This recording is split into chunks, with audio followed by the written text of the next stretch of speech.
130 tanks. In the Russian-Ukrainian war, the biggest tank battle took place near Vuhledar.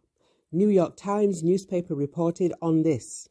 The newspaper writes, "Tanks have loomed over the conflict in Ukraine in recent months, military and diplomatically, as both sides prepared for offensives."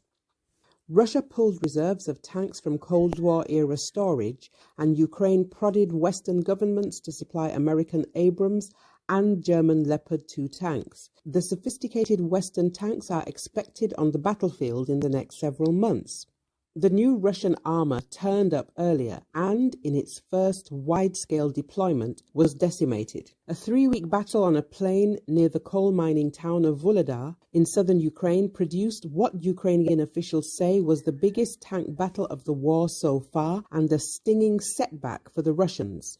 According to the newspaper, in the extended battle, both sides sent tanks into the fray, rumbling over dirt roads and maneuvering around tree lines, with the Russians thrusting forward in the columns and the Ukrainians maneuvering defensively, firing from a distance or from hiding places as Russian columns came into their sights. When it was over, not only had Russia failed to capture Vuhledar, but it also had made the same mistake that cost Moscow hundreds of tanks earlier in the war, advancing columns into ambushes.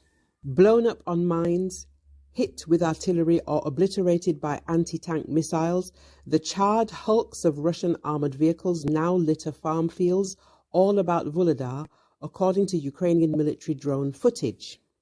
Ukraine's military said Russia had lost at least 130 tanks and armored personnel carriers in the battle. That figure could not be independently verified. Ukraine does not disclose how many weapons it loses. Lack of expertise also bedeviled the Russians.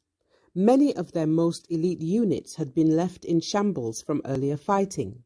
Their spots were filled with newly conscripted soldiers unschooled in Ukraine's tactics for ambushing columns. In one indication that Russia is running short of experienced tank commanders, Ukrainian soldiers said they captured a medic who had been resigned to operate a tank. Ambushes have been Ukraine's signature tactic against Russian armored columns since the early days of the war.